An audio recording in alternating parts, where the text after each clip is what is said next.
Praise the Lord. இது God kingdom ministry வழங்கும் காலை மன்னா. இன்றைய காலை மன்னா மத்தேயு 23வது அதிகாரம் 10வது வசனம். கிறிஸ்து ஒருவரே நமக்கு குருவாய் இருக்கிறார். இந்த வார்த்தையை கேட்டுக்கொண்டிருக்கிற அன்பு தெய்வ பிள்ளைகளே, இன்றைக்கு கர்த்தர் உங்களை பார்த்து சொல்கிறார், கிறிஸ்து ஒருவரே குருவாய் இருக்கிறார். தெய்வ பிள்ளைகளே, நீங்கள் எச்சரிக்கையாய் இருக்க வேண்டும். என்றால் அநேகர் இன்னைக்கு ரட்சிக்கப்பட்டவர்களே அந்நிய தேவர்களை நாடி போகிறார்கள். இதனால் இயேசுனுடைய உள்ளம் மிகுந்த துக்கம் அடைகிறது. தேவ பிள்ளைகளே, நீங்கள் கஷ்டங்களை பார்த்து வழி விலகலாம்.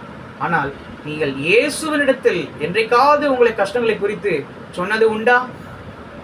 இயேசுதான் நமக்கு ஒரே ஒரு குருவாய் இருக்கிறார்.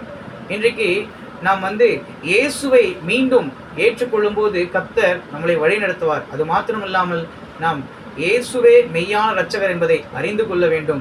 ஒருபோதும் வழிவிலகி போகாதபடி இயேசுனுடைய வருகை சமீபமாய் இருக்கிறது. அவர் ஒருவரே நம்மளுடைய தெய்வம் என்று நாம் நினைத்து அவரோடு நாம் வாழ வேண்டும்.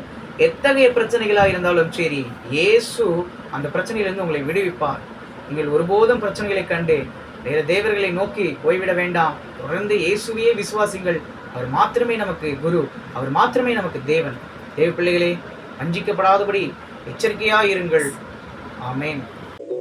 இந்த வீடியோ உங்களுக்கு பிடிச்சிருந்தா லைக் பண்ணுங்க, ஷேர் பண்ணுங்க, கமெண்ட் பண்ணுங்க. மறக்காம நம்ம சேனலை சப்ஸ்கிரைப் பண்ணிக்கோங்க.